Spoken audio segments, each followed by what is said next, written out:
Lots of day baseball on Wednesday, and there's lots of spots to buy low and sell high. Plus, a 33-13 ATS trend in the NFL that you're going to want to jot down for Week 3. So let's get right in to the Power 5 here on WagerTalk TV, starting with how the market is moving.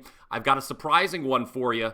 Looking at the WagerTalk.com odds screen, the Nationals have moved from minus 115 all the way to minus 135 for the finale of their 3-game series with the White Sox this afternoon. This one, a 105 Eastern start in our nation's capital. Not really sure I get this line move, to be honest with you. After losing the series opener, the Nats needed a 3-run pinch hit homer to get the 4-3 win last night. It'll be Josiah Gray on the mound today for the home team. He's winless going back to July 27th and has a 6.57 ERA and 1.703 whip his last 3 starts. Did have 10 strikeouts his last time out, though. Perhaps bettors are simply looking to fade Michael Kopech, the starter for the White Sox. He's got a 10.89 ERA over the last month, which includes 5 starts. He's also worked some out of the bullpen. Another thing, the White Sox haven't won 2 games in any road series going back to early August. Which team shall we look now to sell high on for Wednesday? Arizona. They've now won 4 straight. Swept the Cubs over the weekend, took the series opener here at home yesterday against San Francisco. They've already gone over their season win total and are now second in the wild card race with 3 teams within 1 game of them. But this afternoon, 3:40 Eastern start, the D-backs are going to have to contend with Logan Webb. He's got a 1.74 ERA and .67 whip his last 3 starts. Webb allowed just 1 run in 8 innings at Coors Field his last time out. I know the Rockies are terrible, but if you can allow just 1 run in 8 innings at Coors Field, that's a heck of an outing. Webb also 2-0 with a 2.57 ERA. His 3 previous starts against the D-backs this season. I know Arizona's been playing well. I know they're in a wild card race, but San Francisco's in that wild card race as well. I say sell high on Arizona this afternoon. For buy low, let's look at the team I lost with as a 4% play last night, Cincinnati. Just a humiliating 7-0 defeat for the Reds on Tuesday when you look at it, given that they are one of those 4 teams separated by just a game in the race for the final 2 NL wildcard spots. Minnesota essentially has the AL Central sewn up, and thus really little to play for down the stretch. I think the Reds bounce back today behind Hunter Green, who has been excellent over his last 3 starts with a 1.59 ERA and .824 whip. Even more importantly, the Reds have won all 3 of those games.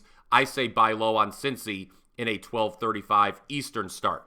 By the way, down in the comments section, let me know who you're betting on today. And while you're at it, please go ahead, give us a like, smash that like button, give the Power 5 a thumbs up. And if you like what you're hearing, feel free to let me know what team you are buying low on, what team you are selling high on for Wednesday. The power play of the day, by the way, is coming up momentarily. But first, let's transition to the NFL for our stat of the day. NFL Week 3 generally means it's time to buy low on 0-2 teams and sell high on 2-0 teams. Here's a stat for you. 0-2 teams in Week 3 are 33-18 against the spread since 2010 when facing an opponent that is 1-1 on the season. Here's who qualifies for that trend on Sunday. Carolina, +6 at Seattle. New England, -2.5 at the Jets. Houston, +10 at Jacksonville. Chicago, +12.5 at Kansas City. And Cincinnati, who plays Monday night, possibly without Joe Burrow, -2 versus the Rams. Now, before we get to the power play today, just one last thing. You can get 3 full days of my selections for just $55 using the coupon code POWER3 at checkout. That's POWER, all caps, followed by the number 3. Head on over to my page, wt.buzz/BP for all the details. I am on a 17-7 all sports run, by the way, over the last 11 days at WagerTalk. That includes Saturday's monster 5% win on Florida, who beat Tennessee outright. It's also an amazing 80% start to the NFL regular season. Yes, I said 80%. I lost the season opener, had a bad player prop in that Detroit-Kansas City game, but since then, I've won 8 of my last 9 NFL selections. Okay, power play of the day. No soccer today, I promise, after coming up empty each of the last 2 days. On the pitch here on the show, I did cash a 3% client play on RB Leipzig yesterday for the record.